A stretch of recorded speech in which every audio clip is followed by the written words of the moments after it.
Want to welcome up Dr. Michal Rauscher from Rutgers University. We'll formally introduce today's workshop. But I want to extend my gratitude to Dr. Ayala Fader for organizing today's event, to Dr. Magda Tedder and Shalon Berleza for all the work that they do in the Center for Jewish Studies, and to express our gratitude to the co-sponsorship of the Seminar of Jewish Orthodoxies and the Haredi Research Group that has partnered today and has partnered in the past and hopefully also in the future with Fordham Center for Jewish Studies to bring programming to campus and to the New York area about Jewish Orthodox communities from different disciplinary perspectives. So thank you for making this happen, and I'm looking forward to learning from all of you today.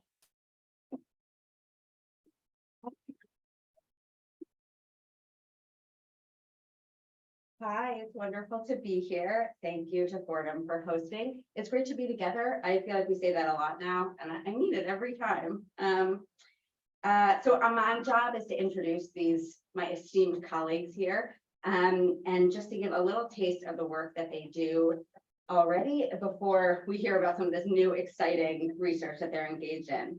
Rachel Feldman is an assistant professor of religious studies at Franklin and Marshall College. Starting in July, she will be moving to the Department of Religion at Dartmouth College. Congratulations. Rachel is a cultural anthropologist who earned her PhD from the University of California, Davis. Her research has been funded by the National Science Foundation and the Memorial Foundation for Jewish Culture. She is the co-editor of Settler Indigeneity in the West Bank, published in 2023. And she recently received a Jordan Schnitzer First Book Award from the AJS for her forthcoming monograph, Messianic Zionism in the Digital Age, Jews, Noahides, and the Third Temple Imaginary, which will be published next year by Rutgers University Press. I got to hear a little taste of this research a few weeks ago, and it is wonderful. So pre-order now. Ayala Fader is professor of anthropology at Fordham University. She is the author of award-winning books, Mitzvah Girls, Bringing Up the Next Generation of Hasidic Jews in Brooklyn, and Hidden Heretics, Jewish Doubt in the Digital Age, which was just published in 2020. Fader's research was supported by prestigious fellowships, including the NSF and the NEH. It appears in academic journals, as well as more public venues. Fader is the co-founder of the Seminar on Jewish Orthodoxies at Fordham, on the steering committee of the Haredi Research Group, and is a fellow of the American Academy for Jewish Research. As the director of Fordham's New York Center for Public Anthropology, Fader is currently collaborating on the Demystifying Language project, which works to make linguistic anthropology a social justice resource for public high schools. Thank you both for sharing your work with us. I think you should come up here. Great. And my colleague Rachel Feldman and I are really excited to share this research with you. It is research in progress, and this is really one of our, I guess it's our second presentation. So we'll be really interested in hearing feedback from all of you. So with that, I will begin. Since the turn of the 20th century, tourism to the rolling hills and Amish Mennonite family farms of Lancaster, Pennsylvania, has evoked nostalgia among tourists for a vanishing America, imagined as white, Christian, and rural. From the post-war counterculture of the 1950s on, Lancaster and the Amish Mennonite were presented and consumed by tourists as a window onto an early American past, a simpler and purer time. Popularized by the 1955 Broadway hit musical about Amish life, Plain and Fancy.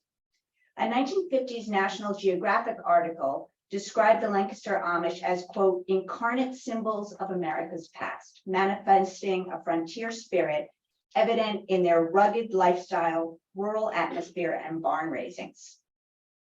However, over the past decade, large groups of American tourists seeking a very different lost past have increasingly been drawn to Lancaster. These are Orthodox Jews from nearby Jewish hubs of New York City, Baltimore, and Lakewood. And here is a buggy ride. It's actually during Easter. You can see the Easter eggs hanging from the buggy. I don't think the Orthodox Jews noticed that very much. As anthropologists of contemporary Jews, Rachel and I wondered what Orthodox Jewish visitors were consuming and experiencing in Lancaster. What do the Amish make of these tourists? Has Lancaster become a laboratory for alliance building among illiberal American religious communities despite their theological differences? By participating and observing Amish tourism, we learned that actually Orthodox Jewish tourists rarely had sustained direct interaction with Amish or Mennonite people. Instead, non-denominational local Christian white mediators curated what they called the Amish experience for tourists, including Orthodox Jews. The Lancaster tourist industry today is a site where illiberal Christian and Jewish groups converge, reinforcing their own nostalgic narratives of continuity in some cases and creating unexpected alliances around shared political and ideological beliefs in others. Today, we present our analyses of two distinctive Orthodox Jewish encounters with non-denominational Christians and the Amish in the Lancaster landscape. In part one, we examine Orthodox families visiting Amish and Lancaster tourist attractions during Jewish holidays, mediated by non-denominational Christian tour guides. In part two, and that's where Rachel will take over, we'll be expanding on Rachel's earlier research to explore longer-term economic relationships unfolding in Lancaster between Orthodox Jews and Lancaster dairy farmers, some Amish, some Mennonite, and some non-denominational Christians. Our working hypothesis speaks to broader dynamics among race, religion, and the past in the US today. Orthodox Jews, Amish, and non-denominational Christian mediators for the Amish are obviously very different, with distinctive theologies and histories of racialization. And yet, the convergence of these three groups in Lancaster seeking wholesome, healthy recreational experiences is predicated on a shared American religious populism, on whiteness, on illiberal religiosity, and conservative social values. All three communities increasingly make loud political claims for their rights to, quote, religious freedom. They share a suspicion of elite expertise and the state government to protect its citizens' health, and overwhelmingly have supported Trump in the last two elections. In short, with its history of racial and religious conflict, Lancaster County in 2023 is a laboratory for witnessing and enacting critical dilemmas of contemporary far-right American politics, religion, and identity. So I'm going to talk a little bit now about what we actually did. We are both Jewish anthropologists whose research focuses on Orthodox Jews. When we met at a conference, Rachel, then an F&M faculty member, invited me to collaboratively investigate the relatively new phenomenon of Orthodox Jews in Lancaster as tourists and as business collaborators. Over the past year, we've taken 3 trips together to Lancaster, going on different Amish tours like the Amish Experience, Amish House and Farm, buggy rides. We visited Amish farms, a home, and craftspeople. And actually, just yesterday, we went to Crown Heights because there was a tour for Amish people that Crown Heights Hasidic Jews gave. And we were talking to them, and happy to talk a little bit about some of that trip during the Q&A. We've interviewed Amish scholars and presented at the Young Center for Anabaptist and Pietist Studies. We've also interviewed and conducted participant observation with Amish and Jewish dairy farmers, non-denominational Christian tour guides, and many Orthodox Jewish tourists. We spent time in Degel, Israel, which is a newish Orthodox yeshiva and synagogue, and we collected print culture materials from farms and from the archives in Lancaster. Our positioning as Jewish anthropologists interested in Jews proved useful for our research. For example, when we introduced ourselves and our research to a tour guide at Kreider's Farm, which is a big dairy farm that produces kosher milk, he paused, looked uncertain, and then asked us if we were Jewish, explaining that we looked different from his usual, sorry, that's not the right slide, hold on one second, yeah, from his usual Jewish Orthodox tourists. Our different yet still marked Jewish modesty was a foil for tour guides and tourists to articulate ideas about religious differences that might have been considered rude if these were articulated as racialized religious differences and Americanness, but the lens of nostalgia kind of made that okay. A note on the categories of American Judaism that we use here.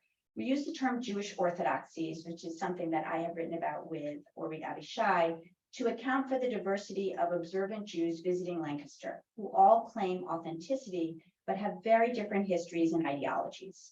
Many were what is called ultra-Orthodox Jews or Haredim, and include Hasidic and Yeshivish Jews who are Ashkenazic and came to the States after the Holocaust from Eastern Europe. Other observant Jewish tourists to Lancaster are Sephardi or Mizrahi, sometimes called Masorti or traditional, with ancestry from the Mediterranean, Latin America, and North Africa, and who were originally some of the first Jewish settlers in the US. Finally, Jewish tourists included the denomination called modern Orthodox Jews, observant Ashkenazic Jews who generally immigrated to the US between the 1880s and 1920s, and who participate more fully in American life than some other denominations. These Jewish orthodoxies are all distinctive from the local Lancaster Jewish conservative communities, which actually have existed since the 1700s, and they're different theologically, culturally, linguistically, and politically. Jews as a category are especially interesting for social scientists because their historically shifting status from race to religion to ethnicity requires interrogating these categories altogether. Today, Jewish orthodoxies in the US share a growing political embrace of far-right politics, aligning them on many issues with other far-right white Christian groups, although their own histories of racialized inclusion makes this a point of departure for analysis. Lancaster is a place where the far right and political dilemmas of the day are lived, and Jewish and Christian conservative religions are the idiom through which these debates are taking place.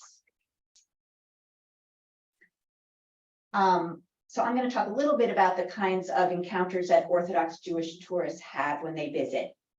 Orthodox Jewish tourists flock to Lancaster County for all kinds of reasons, including geographical accessibility, affordability, family-friendly activities, kosher food, and the relatively tznius or modest pastoral setting, what some tourists called, quote, clean or wholesome.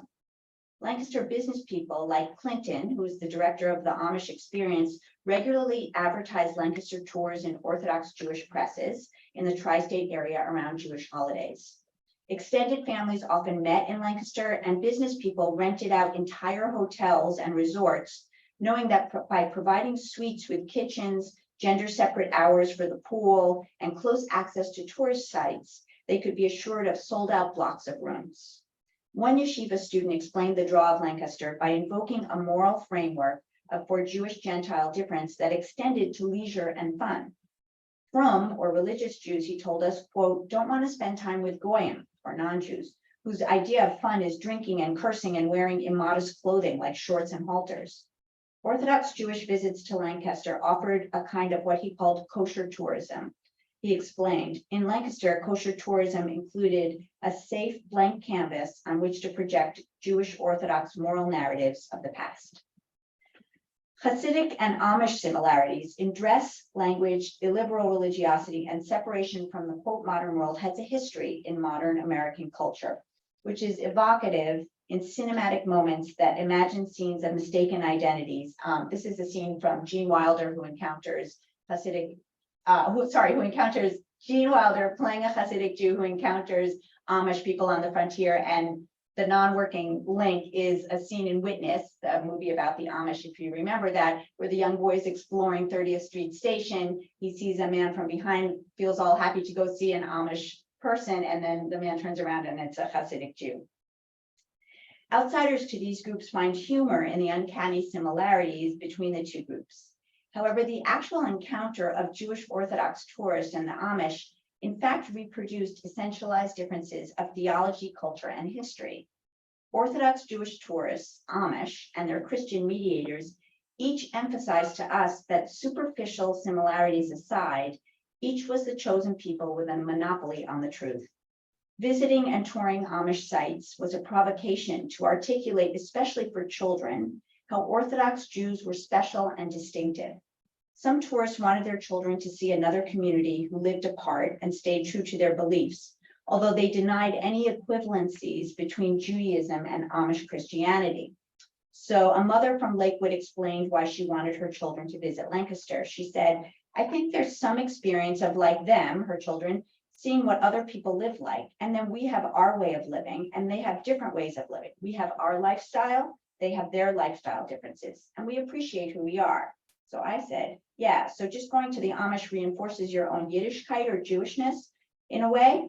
Maybe, yeah. I'm saying like, I think it was just very nice to be able to see the way they like keep up with circumstances, like their quote unquote standard. And we have pride in what we hold, and they're proud of what they do. Many Orthodox tourists told us that they wanted their children to see Lancaster Amish because it was evocative of how their great grandparents had lived in Eastern European Städtlach, or small towns, often called the Alterheim or the old home. The comparison, however, really was limited to rurality, so the living a rural life, and the lack of electricity, rather than any cultural or religious differences. We encountered a Hasidic couple who was visiting Amish House and Farm from Williamsburg with their son, and they told us they wanted him to see how it was to, quote, live in the past, but then clarified that the Amish was not at all like the old home or the Alterheim.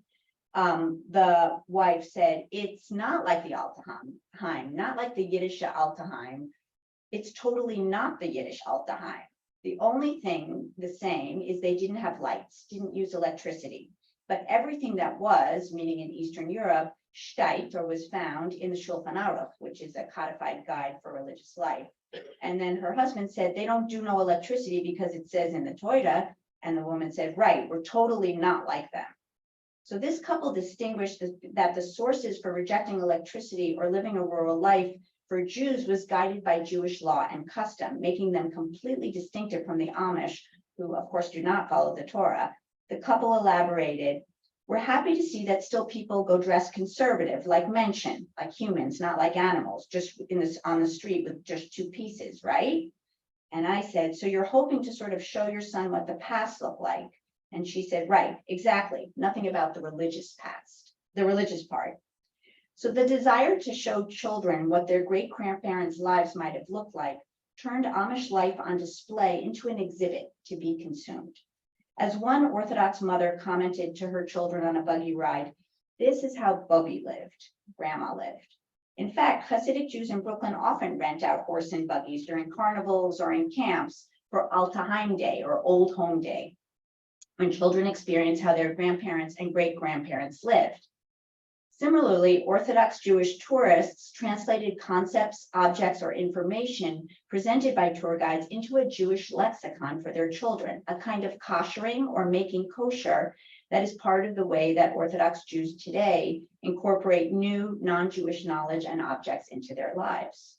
Women who were more fluent than men and sons often translated not only Yiddish, if they were Hasidic, but also translated English concepts that they were hearing on the tour back into familiar Jewish concepts. So for example, on a buggy ride that we both went on, where there was a number of different Orthodox groups, the buggy tour guide said, the English, that's what the Amish say to refer to the non-Amish, and a Hasidic man said to his children, that's how they say Goyim, or non-Jews. The buggy tour guide said, the Amish don't want the secular world to influence them too much, so they avoid using electricity. The Hasidic woman explained to her husband, oh, they have gedarim, which are the gates that Orthodox Jews, the metaphorical gates, put around their own communities. The tour guide said, the Mennonite are similar to the Amish, but less strict. The Syrian Haredi man said to his wife, it's like modern Orthodox. On many of the tours, actual contact with Amish people was limited. Orthodox tourists, especially women, often asked where they could meet and talk to, quote, Amish people. This may be informed by trips that actually many Orthodox girls' schools take young graduates to, when they graduate, they take them to Lancaster.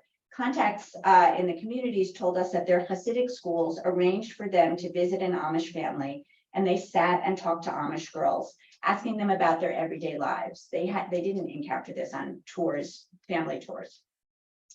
Tour guides for these trips told us that they were often instructed not to raise certain issues for the sake of modesty, especially issues of religion, marriage, or childbirth. Orthodox girls and their teachers often expressed a moral triumphalism that ironically many secular Jews displayed toward Orthodox Jews. A tour guide told us that girls on these tours, quote, felt sorry for Amish girls because they felt their lives were so hard with no phones or electricity. Another woman remembered her teacher telling the girls that unlike Orthodox men, quote, Amish men don't help very much in the kitchen. Among illiberal religious communities, Orthodox girls and their teachers claimed that they were treated better which is really a litmus test for many Americans of who is civilized and who is primitive. Orthodox tourists turned the Amish into living exhibits of a lost Jewish past, and this allowed them to place Orthodox Jews solidly in the modern world. On a buggy ride, when a young girl mentioned that she liked the Amish, quote, outfits, her mother replied that they looked like they, quote, stepped out of the 19th century. A Hasidic boy asked if the Amish go to doctors or could use machines. These are all questions posed to Orthodox Jews by others, Jews and non-Jews. Only the more, quote, modern Orthodox Jews, that is, those who participate more fully in American life, compared themselves religiously to the Amish. For example, a modern Orthodox Jewish woman from Long Island who had talked to an Amish farm worker on a tour told us that frum or religious Jews don't need to ask Amish so many questions because they, quote, just get it. Get what? We asked. She replied, because it's about religion, all religions. Drawing parallels between illiberal religious groups in the contemporary moment is a political move, we suggest, to align with white, far-right Christian claims to religious freedom. If Orthodox Jewish tourists, often from urban or suburban areas, perceived Amish farm life as a living museum of their own past, they relied on silent others, animals and people. In fact, on some of the tours, Amish residents stayed away from home, while Orthodox tourists excitedly took selfies of farm animals.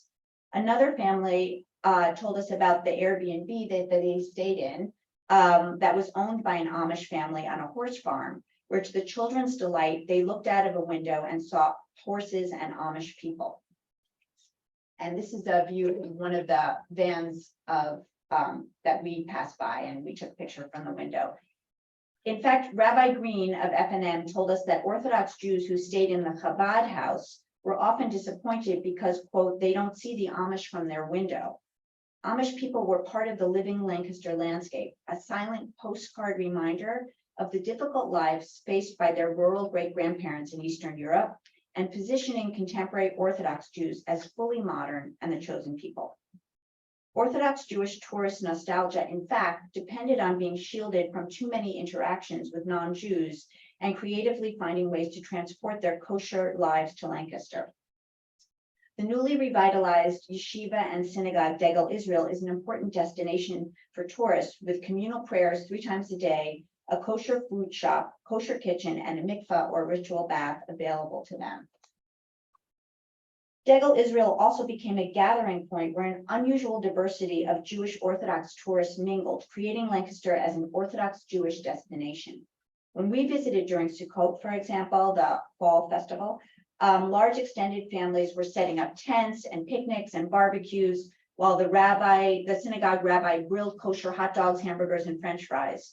One mother of 4 told us that she had prepared her girls for the visit to Degel Israel by explaining that they would be seeing all kinds of Jews, which is not always so common.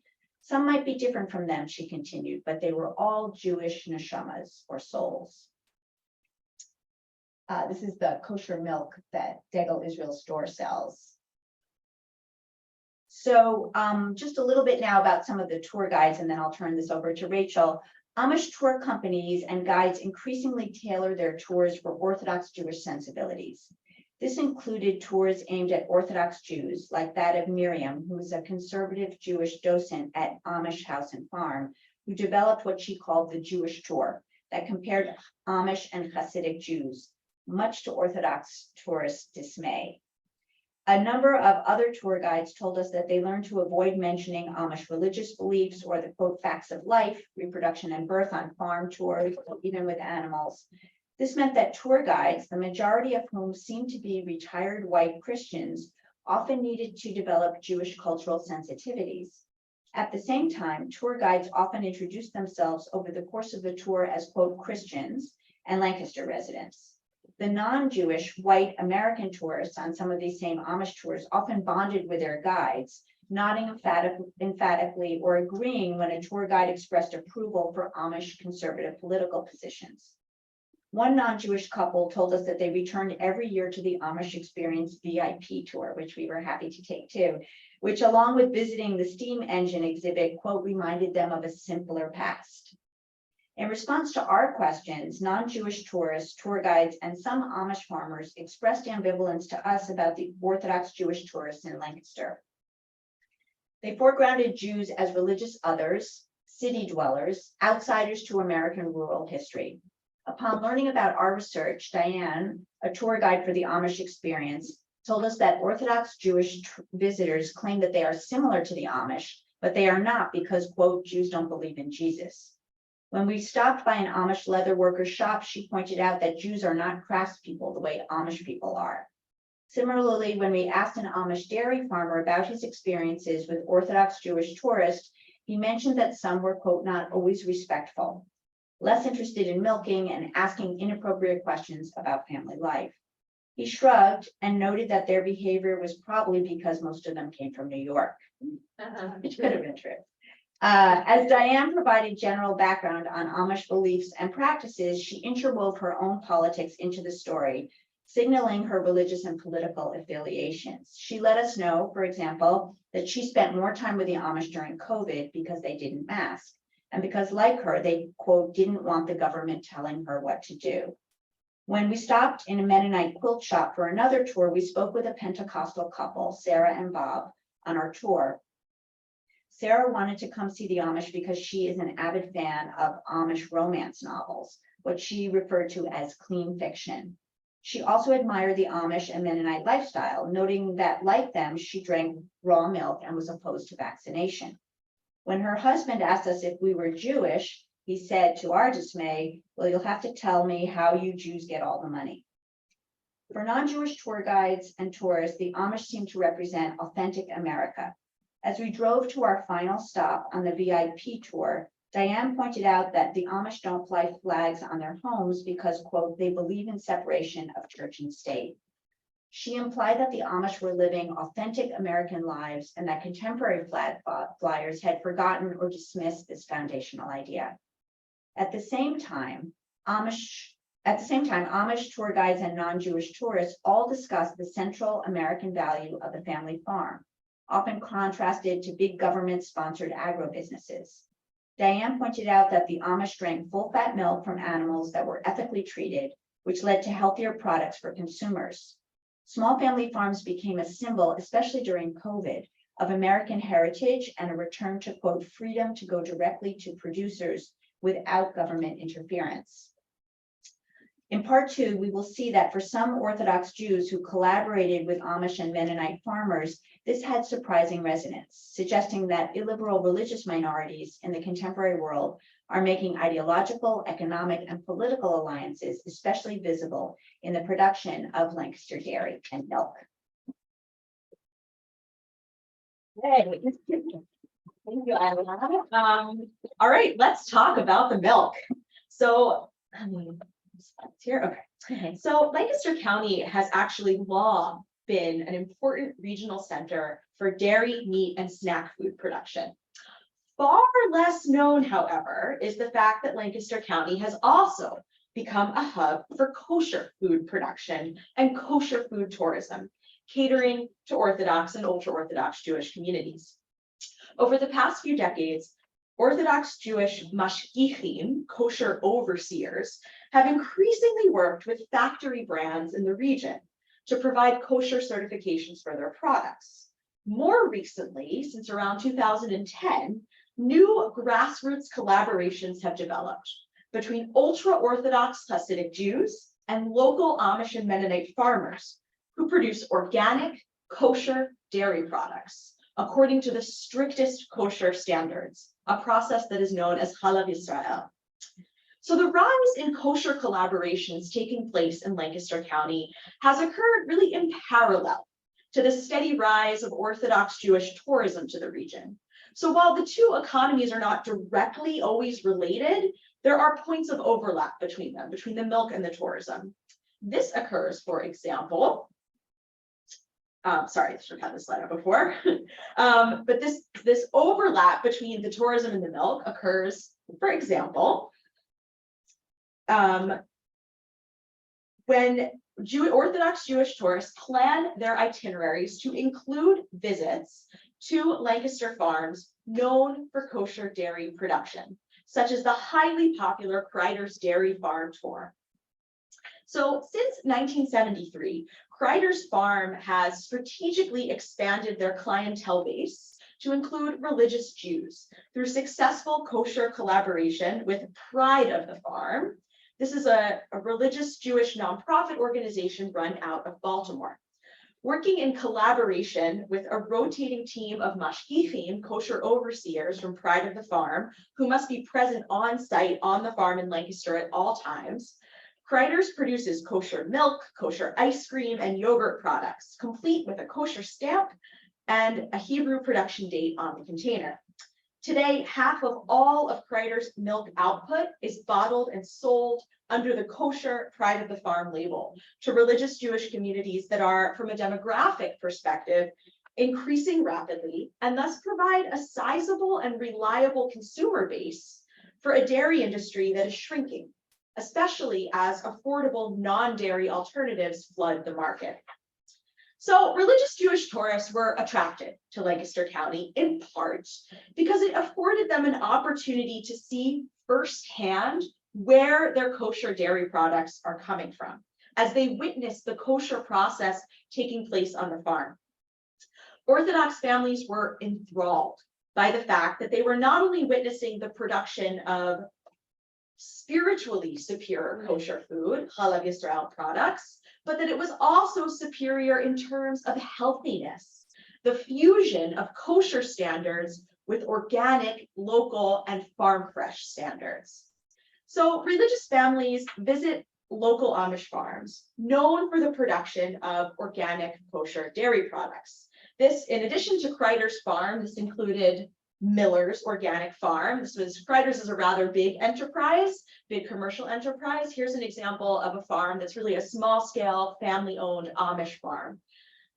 Miller's Organic, and they visit Miller's Organic Farm and they view this as an opportunity to connect to Jewish kosher laws through a firsthand agricultural experience. For example, Hannah, a Hasidic mother from Lakewood, New Jersey, brings her 5 children to Lancaster every year, specifically to visit these small Amish farms where Chalav Yisrael kosher milk is being produced. She described the appeal of this experience. We just love to go to the farm, and we bring a kosher jug with us from home every time. The Amish farmers understand our kosher needs, and they'll milk the cows on the spot while we watch, so we can take home raw Chalav Yisrael milk. The children get to see and understand what makes something Chalav Yisrael. And of course, we know about the health benefits of unpasteurized for the immune system. We also like to see how they live. It feels familiar to us. Even the sound of their language is like Yiddish. It helps the kids imagine how their ancestors lived in Europe. She also commented on lifestyle shifts that she has made in recent years, shifting her family to consume more natural kosher products. Oops. We're missing, Really? yeah. Okay, it's okay. I'll read it to you. Yeah. Okay. She continues to speak to me. She said, I think there's a new awareness in my generation, she reflected. It's on there. It is? It's on the same slide. Yeah. Oh, it's okay. Yeah, Okay, yeah, okay. yeah. Sorry. Yeah. I think there's a new awareness in my generation, she reflected. We don't blindly trust what the doctors and the government says. If we took better care of our bodies and what we put in them, there wouldn't be so many health problems to begin with.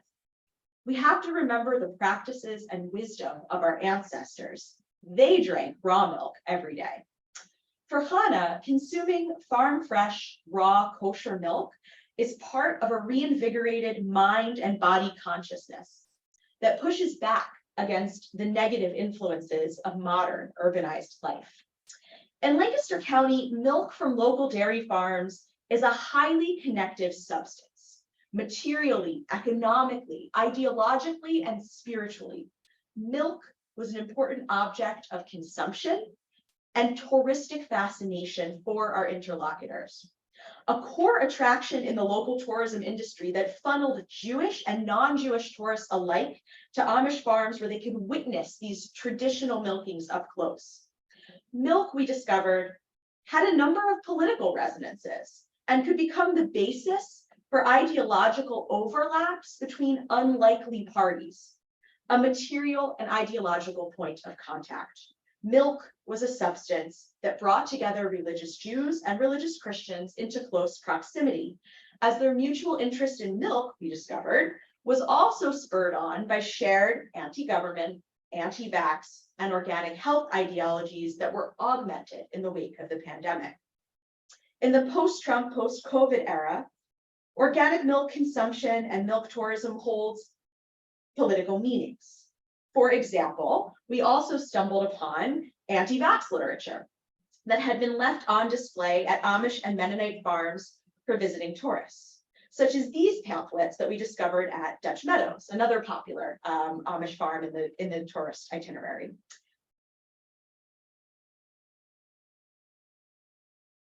As tourists, both Jewish and non-Jewish participated in dairy tourism and witnessed milkings in person. They commented on the relative healthiness of different varieties of milk, the importance of fat content, and the treatment of the grass-fed cows that contributed to what they viewed as the higher quality of products coming out of Lancaster County. Products, again, that were not only of a materially higher quality, but a spiritual one, having been produced according to the strictest kosher standards through these new Jewish and Amish and Mennonite collaborations. During our fieldwork in Lancaster, we examined kosher collaborations taking place through both official sort of channels, right? The products sold in supermarkets, in Jewish urban centers, in the tri-state area, as well as the sort of less official collaborations, the more under the radar and maybe not entirely legal raw milk collaborations that were taking place between Amish, Mennonite, and Hasidic dairy entrepreneurs. Economic partnerships enabled in part by the fact that both groups view themselves, to a certain extent, as outside of secular law. Kosher raw milk products must be transported covertly over Pennsylvania state lines.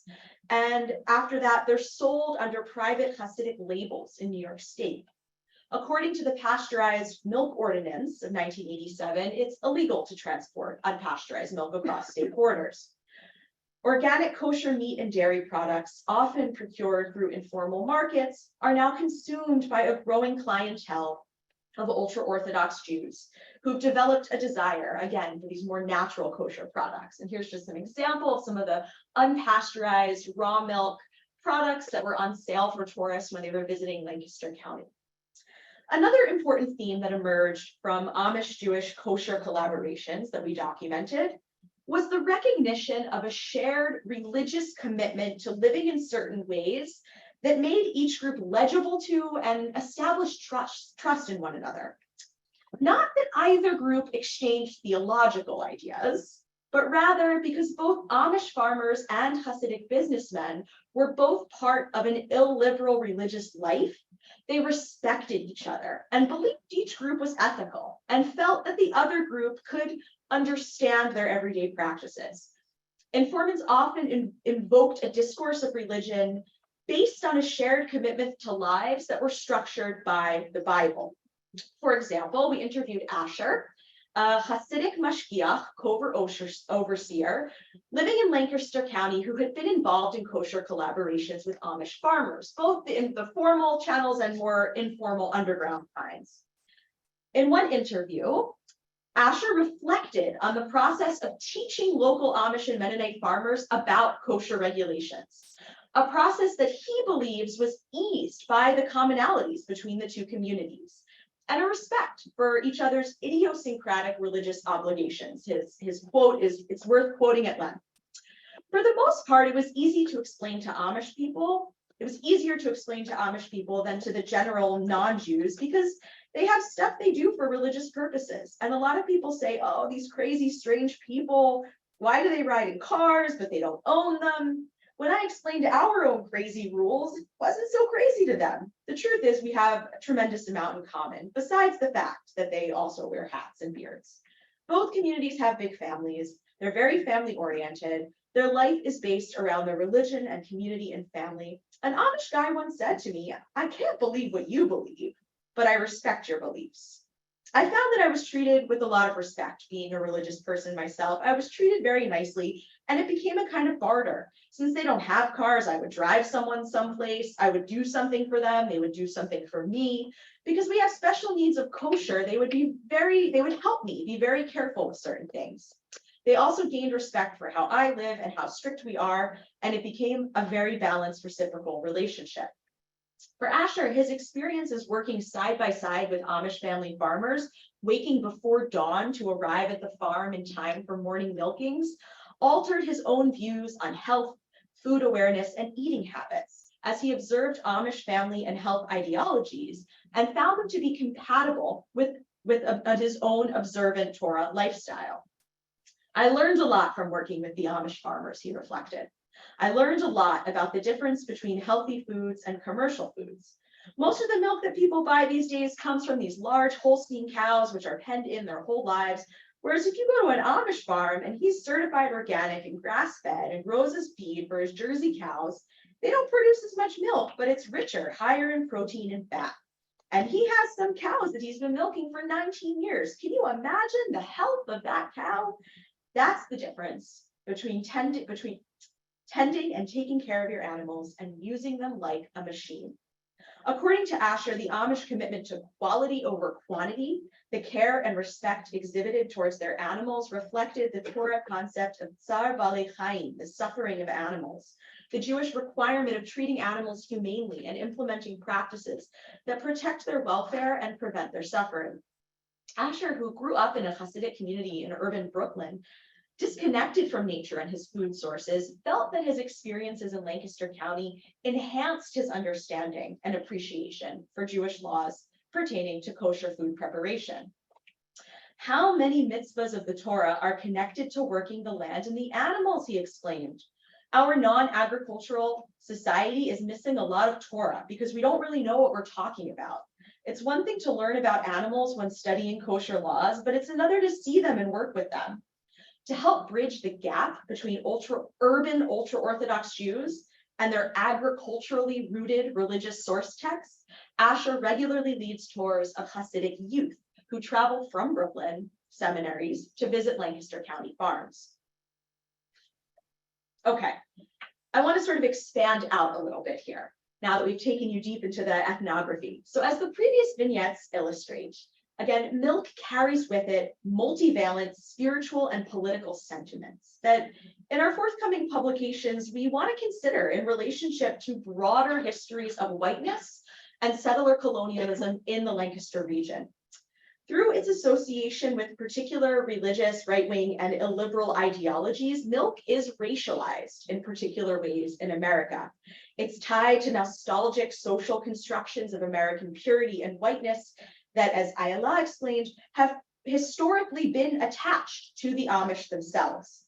Like the milk they produced, the Amish themselves, we discovered, have long been constructed as a kind of racialized object for visiting tourists who have projected upon them a particular vision of authentic or original American whiteness since the 1950s. The idea of visiting the Amish to connect to a purer, whiter, whole milk American past, we discovered really dated back again to the 1950s, precisely when Lancaster first became a commodified tourist destination on the map.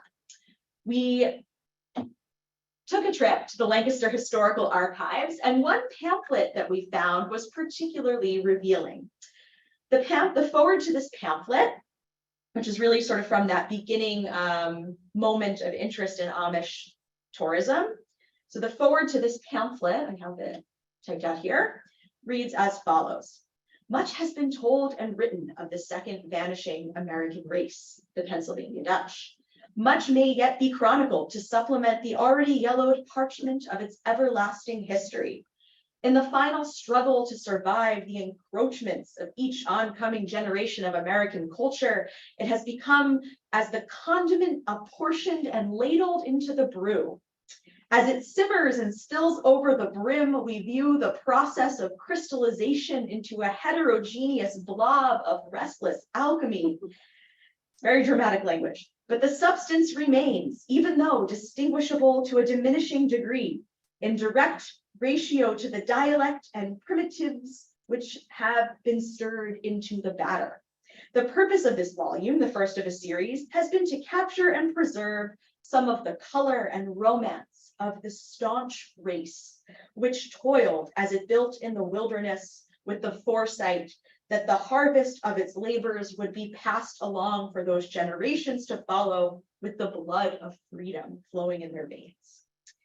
The pamphlet specifically describes the Amish as white natives who have resisted being, quote, stirred into the batter, into that, quote, heterogeneous blob of the 20th century American melting pot.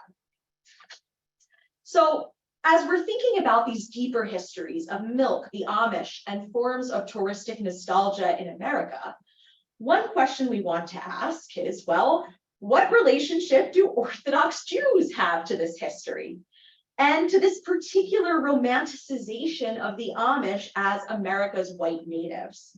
How do Orthodox Jews trouble notions of whiteness in America that are tied to Christian hegemony, especially given Orthodox Jews' very different history of race than more liberal Jews? Certainly the author of the pamphlet would have placed Jews in the 1950s into that heterogeneous blob of immigrant cultures threatening to erase America's last pure races. As previously mentioned, Jews have their own particular shtetl nostalgia that they also project onto the Amish. But at the same time, Orthodox religious Jews also identify with the Amish ability to avoid assimilation, and similarly desire to live just outside the reach of encroaching liberal government. So while Orthodox Jews sit awkwardly alongside America's supposed white natives, they share political and economic sentiments of conservative Christians in Lancaster County, specifically in regards to government control and public health, suspicion of elite expertise, conservative social values, particularly anti-LGBTQ, growing interest in the wellness industry, and other political and economic sentiments that more broadly point to religious Jews' long, complicated relationship with whiteness in America. Orthodox Jews have both demanded to be recognized as an ethnic racial minority and as a religious minority deserving of government support, while at the same time increasingly making alliances with and backing candidates who call for a scaling back of government influence, often to the disadvantage of other racial minorities. Orthodox and ultra-Orthodox Jews have supported candidates who some believe will protect their sort of world apart and interfere the least in ultra-Orthodox social and religious life. These dynamics came to the fore most strikingly when Hasidic Jews voted overwhelmingly for Trump in the 2020 election. As a result of their very refusal to assimilate, Orthodox Jews paradoxically cast their lot in the last election with a demagogue of white power, who ostensibly would limit the reach of big government and the corrupting influence of liberal elites. What we learn from these recent events is that the maintenance of whiteness and white power relies upon intricate and often paradoxical political entanglements with racialized religious minorities, including the Jewish off-white kind. Orthodox Jews are increasingly willing to leverage alliances with white power, despite the anti-Semitism that is often also part and parcel of white power movements. So to wrap it up here, in Lancaster County, milk itself became a kind of nostalgia object charged with multivalent meanings that brings together these different illiberal religious groups through new forms of economic collaboration and shared political sentiment. For conservative Christian tourists, milk, we found, represented white racial purity and old-time American values, and a romanticization of America's settler colonial past when Lancaster was at one point the frontier. For religious Jews, being able to witness the kosher process on a farm with live cows was connected to a different kind of nostalgia, a shtetl nostalgia, a desire to return to the non-liberal pastoral past of their Yiddish-speaking ancestors. Even more potently, The draw of drinking raw milk with its enhanced bacterial flora represented for religious Jews and Christians, both locals and farmers, an empowered response to encroaching secular healthcare and state authorities. Raw milk was viewed as a kind of natural preventative medicine that was more in line with spiritual approaches to the body. For example, letting the body, which God designed perfectly, heal and protect itself naturally without artificial interventions.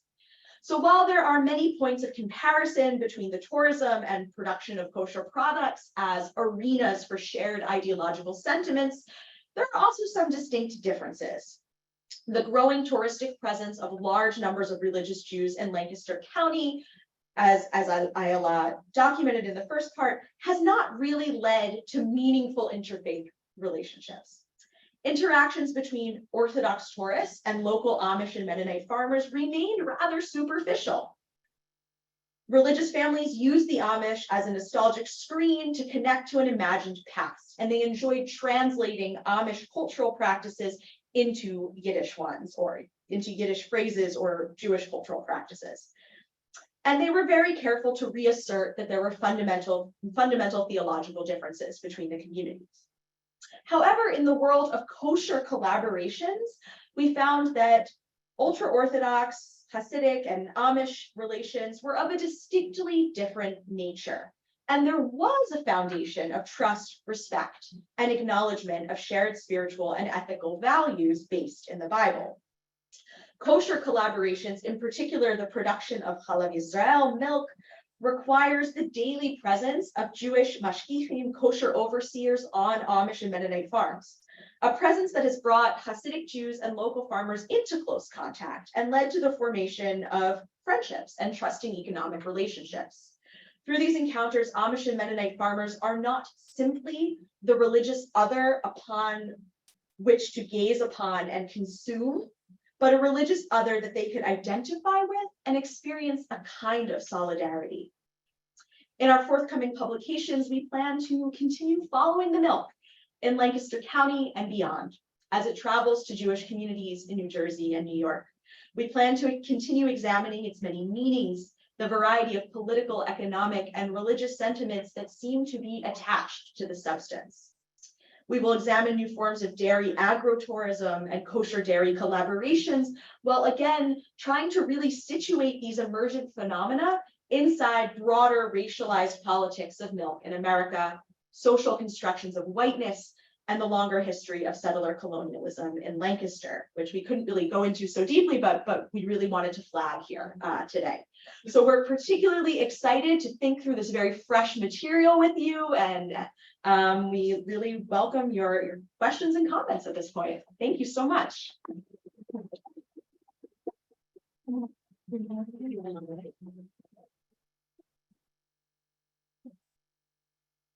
Are we going to take questions from here? Yeah, and I'll just mute the videos. Not doing that one. Hi, everybody. So I have so many questions myself, but I was asked to moderate, so I'll hold them. One more thing. Yes. Oh, yeah. Okay. How much time do we have to read? About 18 minutes for the past. Okay. So we can start with a few questions here, and if there's a question on the screen, we can take some of those too. You can probably see them on the screen. Oh, okay, I can. Great, thank you.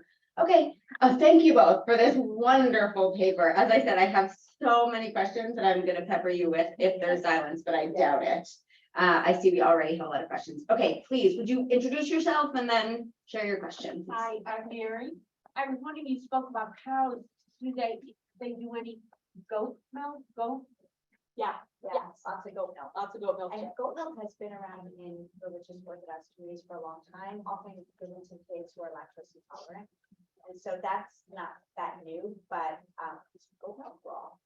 There's also raw goat milk that's part of the sort of underground economy of raw milk here. Yes, that's also one of the products But that's crossing state borders. In any Jewish grocery store, you'll see goat milk next to cows. Yes. Did you look at the demographics of the two communities, lifespan, incomes, divorce rates, the size? You mean to, in order to compare them? Yes. No, we don't do that so much. I think that's an interesting idea and probably that could be useful, but we haven't done that. We've been doing mostly ethnographic field work.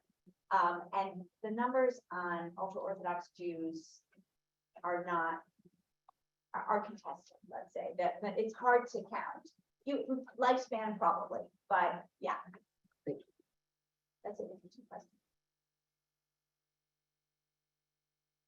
Thank you so much. So, my question as I was hearing, the presentation was thinking about how is this tourism sort of different from any agro-tourism? And also different from other forms of nostalgic, quote unquote, nostalgic tourism. So 2 examples come to mind.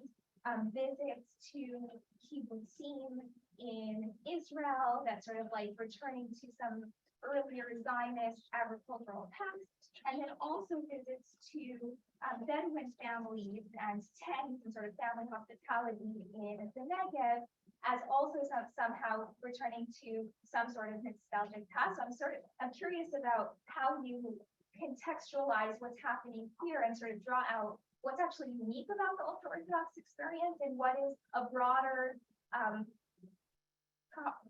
trend that might not tell us about the Orthodox community, but might tell us about tourists more generally. It's a great question. Yeah, it is. I mean, I think there's more similarities than there are differences, and I think absolutely it's important to mention all of those case studies. Nostalgia is a major motor behind tourism and touristic motivations, absolutely. That desire to see a piece of yourself reflected in the touristic object, and desire to connect with an imagined past, absolutely. I think that the examples you gave are great comparisons. I guess, and also tourism is always political. I would say that's another connecting factor to the examples that you gave too, is engaging in tourism is not simply just about a romanticized past, but it's also about why are you romanticizing that past to build what future, right? And that's the political part, is an imagination of how should one be living their life now? What's one's relationship to the state, different forms of authority, land, territory. I would say almost you can't really think of any touristic experience that's not tied to those bigger political questions, and also histories of settler colonialism and contemporary moments of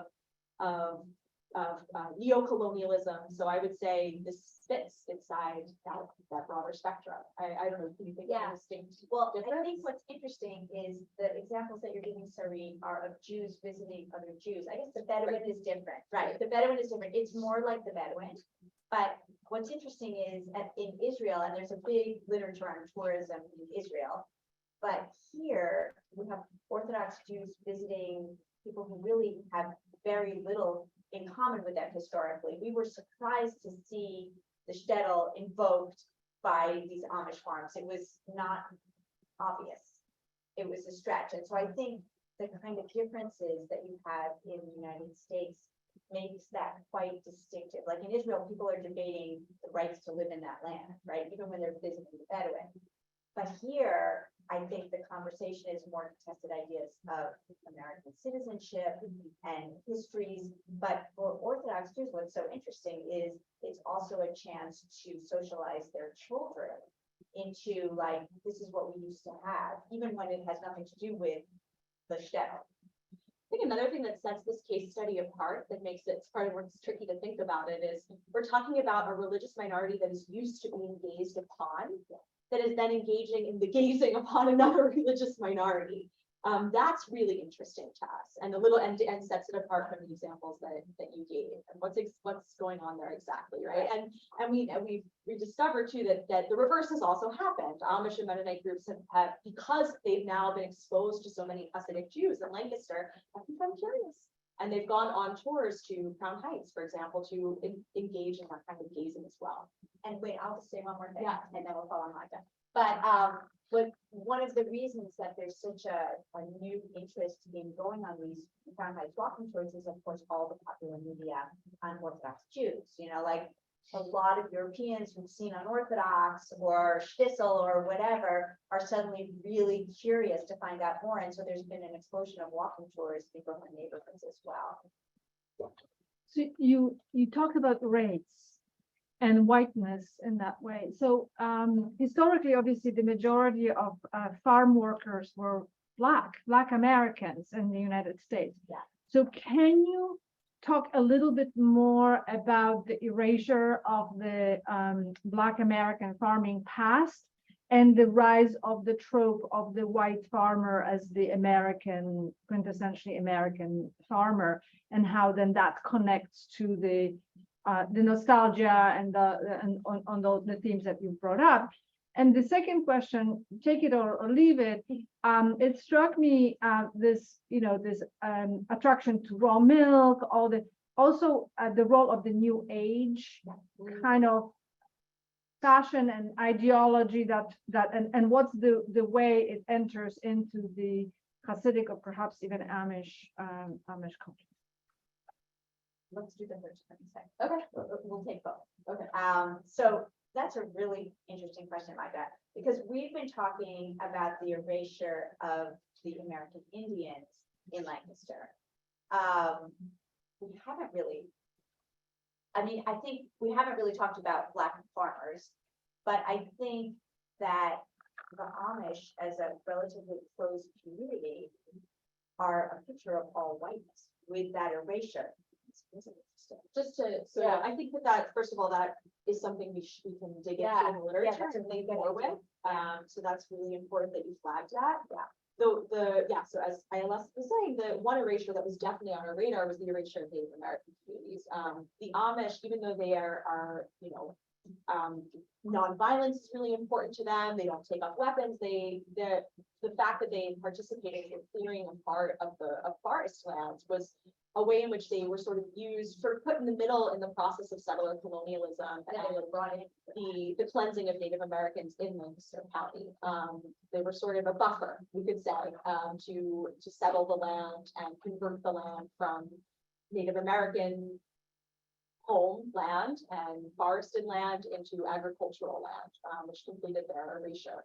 And this actually came up on one tour. We were sort of driving back in the van from visiting a dairy farm, and the tour guide let us know that we were passing by a Native American graveyard that was on the site of this dairy farm, and then proceeded to talk about how it was so great that the family that has historically owned the dairy farm managed to save the last few Native Americans in Lancaster County from a massacre, a very famous massacre that occurred by converting them to Christians and then employing them on the farm.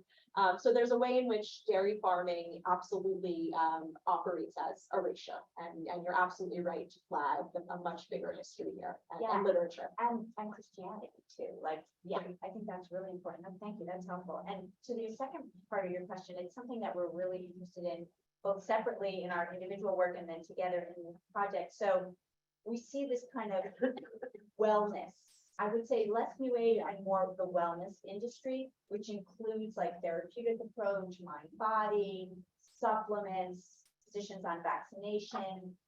Just yesterday, we had a really interesting interview with a Chabad woman, and I've been doing some research, and so have you, on when the category of religion is kind of called upon in terms of wellness. And so it turns out that a lot of ultra-Orthodox women are very into wellness, but they rarely consult, and thinking about your work, they rarely consult a rabbi or even their husbands when they make decisions about not vaccinating or vaccinating more slowly or providing alternative therapies, a lot of chiropractic and energy work.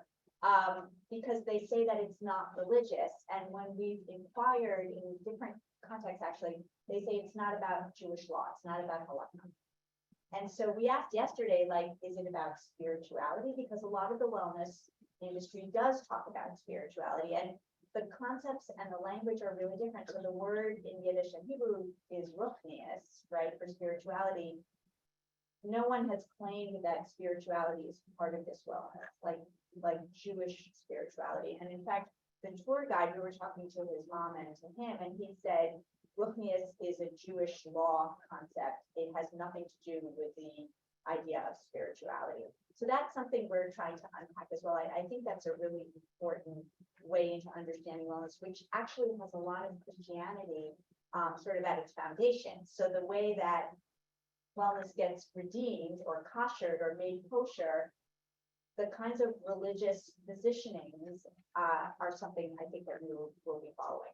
I also think, just to act really quickly, what's interesting to us about following the wellness trends in these communities is the way that they get sort of, there's all these other politics that get stacked onto them, right? It's not just about wellness, but wellness then overlaps with pro-gun, right? And then wellness overlaps with less taxes, and then wellness overlaps with anti-vax, right? There's a way in which these ideologies are sort of are intricately interconnected. And that's what we're finding in the project on Lancaster and also in our other research. So we have several questions in the chat that I want to try to get to, and there are a few that are similar, so or kind of hit it, the milk question, which I know is one of the areas that you want to focus on. Okay, so there is a question about breast milk and whether, because of the interest in more natural, quote unquote, milk sources, is there more of a push for breastfeeding in either of these communities or both of them, both their communities? We know that both of these communities have hardworking women who are not always able to directly feed. So what is the situation there? But I was interested in a question about the wellness industry. Strikes me as interested in non-dairy milk alternatives. That's interesting. And not raw milk, which Right. I'm gonna be honest, I don't even understand what raw milk is. So I think, I don't know if that's a comment. So if you could even explain what that is, and is raw milk safe to drink? I mean, like, what are the things? I don't even know, but I know that there's more of an emphasis on making your own cashew milk and Right. almond. So in wellness sources. So I want to hear about that. And then there's a question also from Jordan Rosenblum, who does a lot of work on Jews and food. And he was curious about how do you, as ethnographers, deal with the fact that unpasteurized milk is then brought over the border, and you know that an illegal act has occurred. Very good question. So I thought that was interesting. Yes. And just one more about the source of the milk, the cow. This came from Sherry Rabin. Have you ever thought about an animal studies angle, and not just about the milk as a vehicle of interaction, but the cows and the goats that it comes from and their role in the religio-racial entanglements you described? So a few questions. You don't have to answer all of them. Milk question. Milk. Let me just define raw Yeah. milk real quick, Yes. and then pass it to you maybe. So raw milk basically means it has not been pasteurized, right? Which basically is a process of heating up the milk. It basically kills off all of the bacteria that's in it. But in the process, kills off both the good and the bad bacteria that could be in the milk, right? The small chance of bad bacteria and then all the rest of the good bacteria that is good for our gut. So people who are raw milk proponents, they really want to ingest the good bacteria and enhance their gut flora that way, and are strong advocates for that as a health practice. What's interesting about, is it safe? Well, there's really a debate in the literature, and again, I'm not a biologist or I'm not a microbiologist, so I don't want to say anything definitive, but in general, raw milk is safe to drink. It's very rare that there are the kind of dangerous bacteria that can really harm you and make you sick. Usually that happens from the introduction of fecal matter into the raw milk. So if a farmer's not very careful in their hygiene practices and some cow poop gets in the milk, that's something you have to worry about. But like in general, if a farmer has good, safe, clean practices, you can drink raw milk and it's refrigerated properly. That's also important. So there is that small chance that there could be bad bacteria. So from a state health perspective, right, there's a lot of sort of complicated, legality issues around selling raw milk and ensuring that the farmers producing it are, adhering to the strictest standards of cleanliness, which is why you can sell raw milk legally, but there's issues about it crossing borders. And then, some people have argued, raw milk advocates will argue that technically every year there's more cases of people getting sick from like commercially produced milk that also goes out in large quantities, doesn't always get refrigerated properly. So I don't know that there really is definitive evidence that drinking raw milk, you have a higher chance of getting sick than any milk in the supermarket. I'm not sure, but I'm not making definitive statements. But what's interesting, besides sort of the hard facts, is that sort of who's attracted to raw milk, right? And what we found was people who are also tend to have a wariness towards the state. And that drinking raw milk, in addition to being interested in its sort of biologically beneficial properties, it becomes a kind of statement about one's relationship to the authority of the state and the authority of doctors, the medical establishment, to dictate what you can do with your body, which also again overlaps often with anti-vax sentiments. Yeah, and I would say it also is about the authority of individual mothers to make decisions for their own families. And bless you. Let me go back before I continue on the raw milk jacket to the breastfeeding. In my experience, ultra-Orthodox mothers usually breastfeed. That's been my experience. And there are lots of lactation consultants. There's also part of the wellness industry is a home birth movement among ultra-Orthodox women is becoming very popular. But I don't know whether there's an increase in breastfeeding, but I think that's been considered kind of normalized for many, many years, unlike the more general population where these debates constantly are undergoing, endless revision. The interesting thing for me about the raw milk is that Orthodox Jews have a complicated relationship to milk more generally because some of the plant-based milks allow Jews to have kosher food, right? They allow them to mix, like you can have plant-based milk in your coffee after you eat meat and you're still good for kosher. So when we interviewed actually the director of Pride of the Farm, he was like, well, I like plant-based milk. And he actually even told us like Jews don't drink big glasses of milk. We treat milk as a condiment, which is really different from some of the more local Lancaster folks who are really concerned that plant-based milks it's a different conversation, that plant-based milks will push out family farms. So it's an economic issue. It's also seen as an American issue. We tracked this whole milk debate where dairy farmers, especially small dairy farmers, are very angry that schools since the Obamas have only pushed skim milk or 2% milk. And they claim that it doesn't taste very good, which again might be true. And that if kids had the chance to have whole chocolate milk or whole milk, they would be raising new generations of milk drinkers. Instead, kids are really turned off milk. So it's not only an ideological issue, it's an economic issue. And when we talked to the farmer from Dutch Meadows, who is an Amish guy who's producing this raw milk, he said to us, we asked him about plant-based milk, and he said, I won't go on record for that, but there are many problems. So I think what plant-based milks get associated with that is a really interesting ideological comparison is urban, so city dwellers, elites of a social class, and that is contrasted to family farms in rural areas, working white class. And so the milk itself, like plant-based milk versus whole milk, gets really politicized in those ways and has serious economic consequences. Let's talk about the over the border. Oh, yeah, Yeah. right, okay. So this We was have just a couple of minutes left. Okay, so really, Okay. really quickly. So yeah, we obviously want to take great care that we're not exposing anyone. right. The question of the legality is blurry to me. We've done some research on it. It's actually not clear exactly.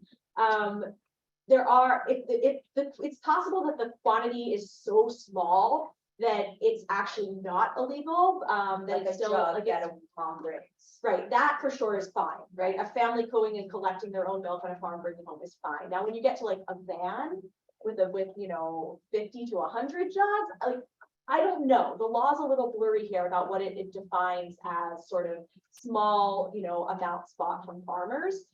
But definitely, there was speaking with the dairy entrepreneurs who are doing that transporting, they were also very, very cautious to speak to us. And really wanted to make sure that everything remained anonymized. We won't mention the name of the Hasidic groups that they're connected to or where exactly that milk is going.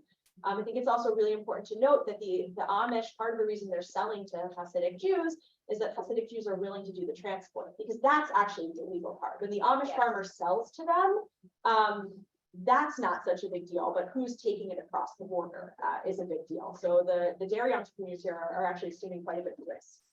Yeah, and just ethically, in terms of our own ethics, I tried that milk, it's super fun. But I think that's something that we'll need to discuss too, and I think it's a broader question for anthropologists when we encounter illegality. What are our ethical responses in terms of reporting, especially since we ourselves are citizens in the same state where, like We Rachel also- was in. We don't want to play into this trope of like criminal Hasidic Jews who don't care about the law. I mean, there's enough of that out there, and that isn't really what's going on. This isn't. Although I kind of wonder if the illegality is part of their anti-government, right? That's I mean, the illegality. right. What's important to us here, we need to remain focused on is that it points to a particular relationship with the state. Right. And the bounds of what the state can, whose authorities do you obey at the end of the day? That's what's interesting. And that's to what us. we're focusing on. And that's what we're to focusing on, right, But, exactly. Yeah. But we don't want to tell some kind of like expose story about Hasidic crime. That is not the project. Yeah.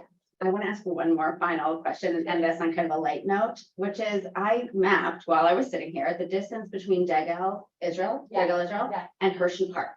Yeah. Oh, yeah. Yeah. So, which it's only about 40 minutes. Correct. How much is there a joint kind of trip there? Oh, there- Because Hershey Park is the opposite of small family farm in But- so many ways. But on Polomoy, they actually have a kosher. Right, I night. know, that's why I'm And a asking. kosher- you get And kosher there are hot dogs discounted tickets that you can get when you buy them in. and a place for the minyan. Right. Actually, a dedicated. So Hershey if they're Park. making that joint trip, Oh, yeah. we're sending two completely different messages. I wonder if you could think about that a little bit. How are wait, sorry, what are the different messages? In other words, Hershey Park is a dollarization of the large conglomerate milk producer, Yes. also filled Right, with everything yeah. immodest Right, and the yeah. opposite of American culture Yeah. from the nostalgia. The tourists that we are seeing are less engaged in that small family farm than the actual collaborators. I think the tourists are doing Okay. different things. So the tourists who come visit the Amish, they go to the steam engines, they go to the petting zoo, they go to Hershey Park, they do a little bit of everything. Got it. And that's the tour, Okay, you know? got it. Yeah, That's a good point. it's the people who live there who Who are are doing- engaging in this kind of collaboration. Very interesting. Yeah. Okay, thank you. Thank Manja, you. do you Thank you wanna- so much. Thank Very you. Thank you. Thank you all for coming online.